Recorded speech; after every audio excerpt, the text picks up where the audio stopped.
Hello, it is Jimothy here, and today we will be going over forces, a forces review.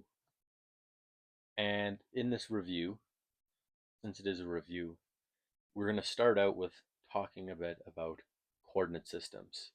But before we go into that, I will just do a bit of a spiel on forces.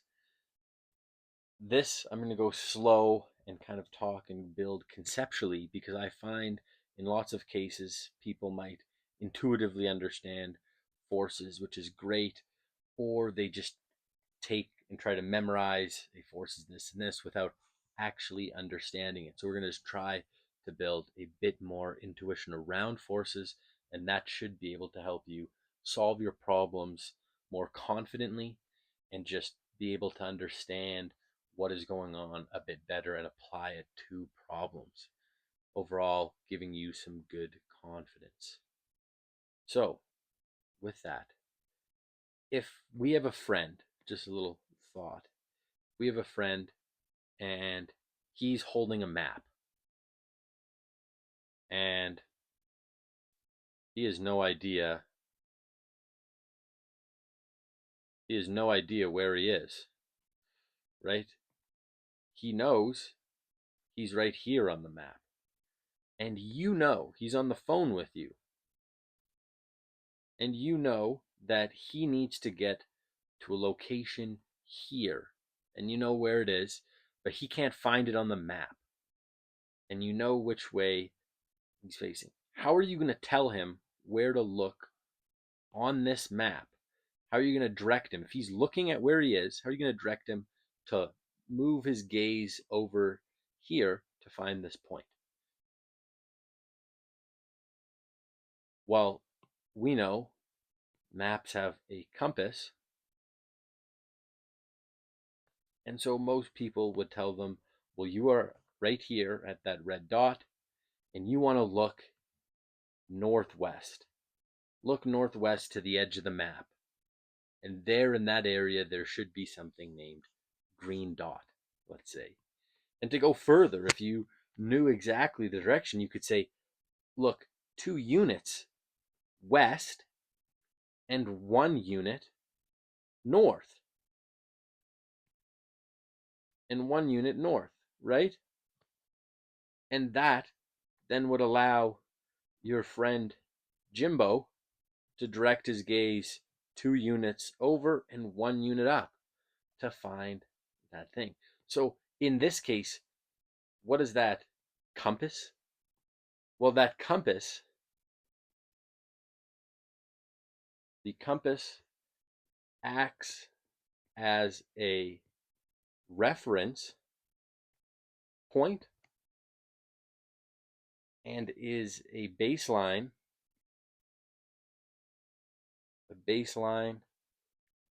to understand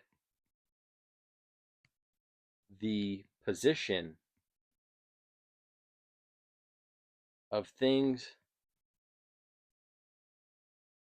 in relation to one another. And especially in this thing, understanding, we can highlight right here, understand the position of things, right? And it's a reference point or baseline so that no matter who we're talking to, where they are, they understand where north is, where west is, where east is, where south is, right? I mean, nowadays, if someone doesn't have a compass, they probably don't. But in theory, that compass allows us to have a base reference point to then understand the direction of things. And that is exactly what a coordinate system is. System. And a coordinate system is going to allow us to compare things, right? And we normally use an XY coordinate system, right? We define this. Why? Because we used it in math and it's easy to use. And again, it's kind of a baseline that everyone that everyone knows and everyone's comfortable with.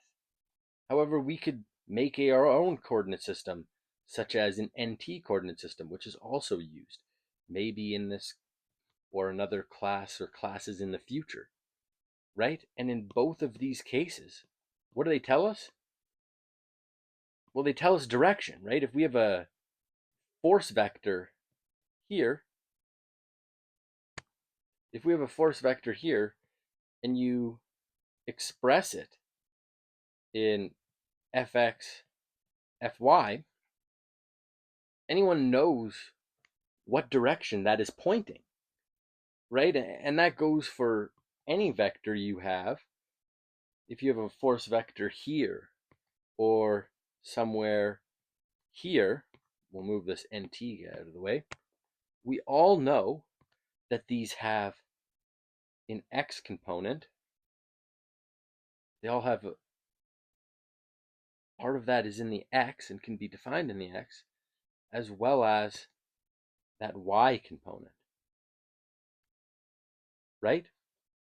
And even if a vector is exactly upright, you may think, well, then it doesn't have an x component. It does.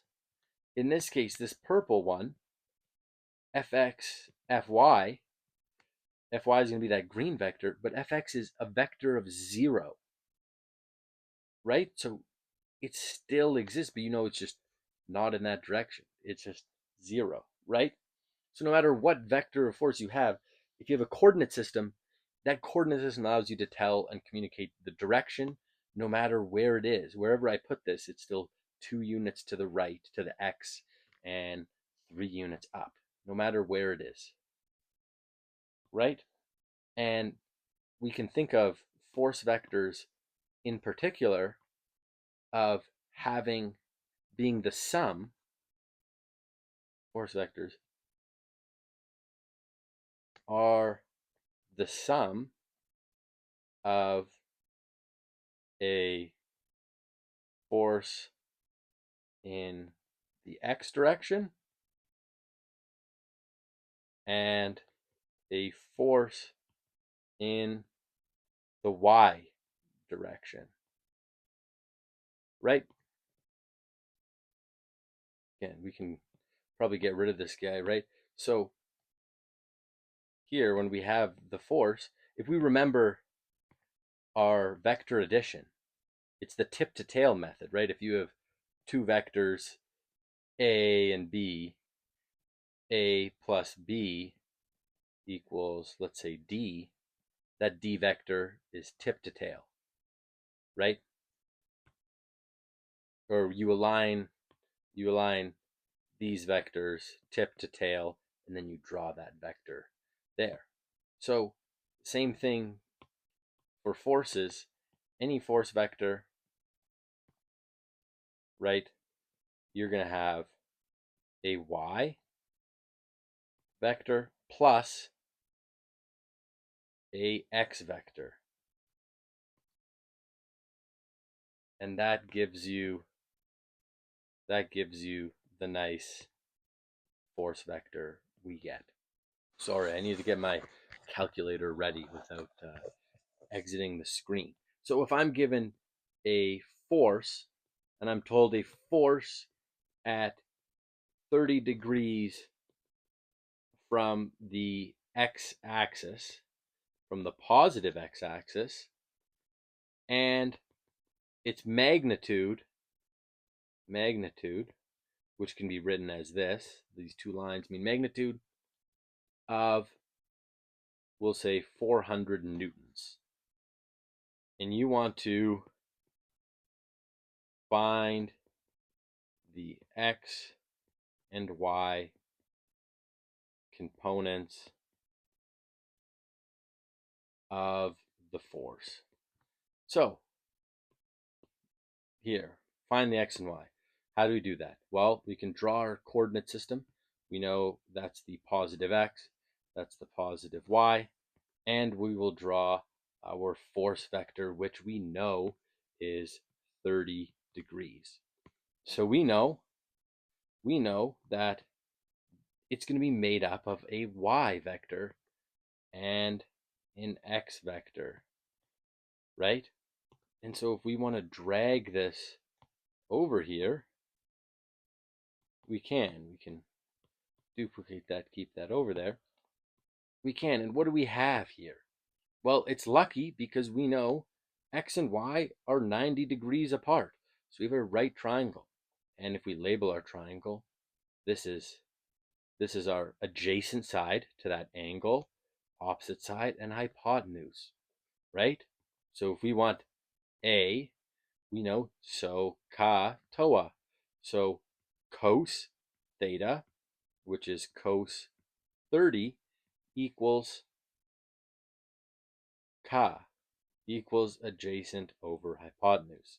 So we know that x side, or fx, which is blue, is going to equal our hypotenuse, which is the magnitude, the length, 400 newtons, times cos 30, right?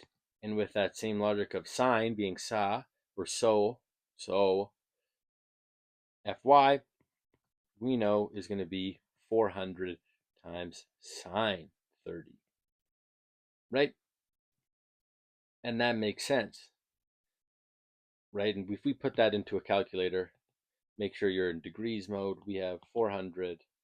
Well, we'll just check. Sure. Mode, degrees. And 400 cos 30. Right? It's going to be 346 in that x, and 400 sine 30 is going to give us 200 in the y. So you could represent this force as F equals, what did we have? We had 346 roughly and 200. Or you could do force equals 346 I plus 200 J. And the I and J just mean the Fx and the Fy. Exactly what we said, where it's the sum of two forces. It is the two vectors. It's the sum of two vectors. That's what F is, right? And I think people get confused when they get a force, something like this, and they're trying to find the x and y when, let's say, the angle is right here, 20 degrees. How do you find fx? Well, it's the same thing. Hypotenuse, adjacent, opposite. Now fx is opposite, so you do 400 sine, SOA, for opposite, 20.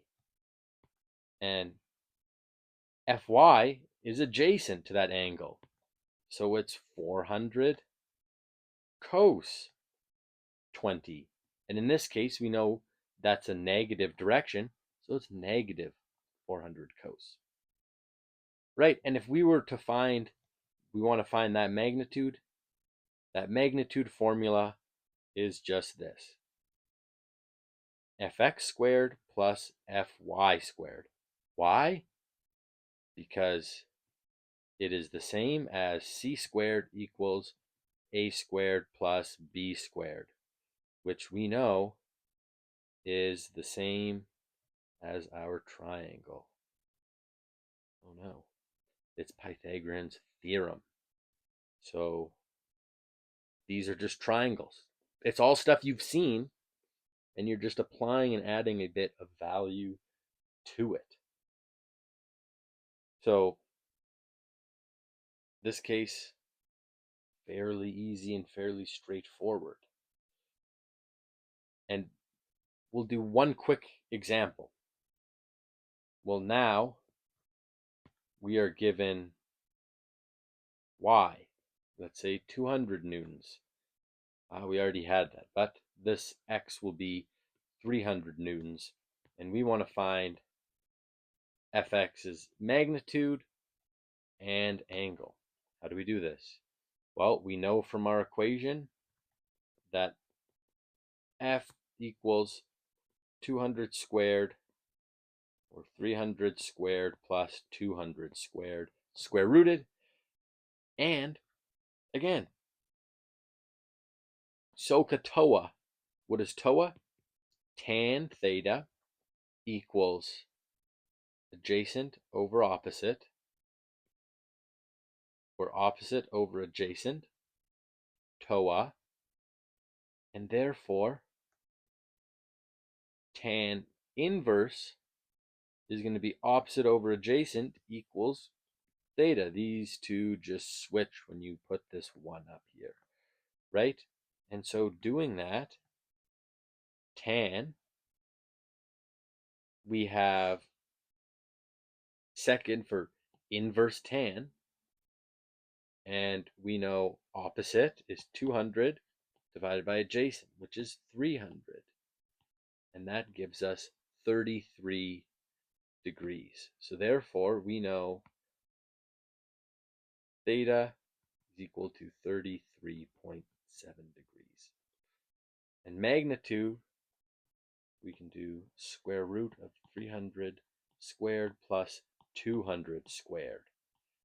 And that gives us a magnitude of 360.6 newtons. So we've all done this stuff before, but this is very important for when you have lots of forces, when you have an object with a zillion forces going a bunch of directions, all at different angles, right? Like, you're going to be confused. And how do you organize it?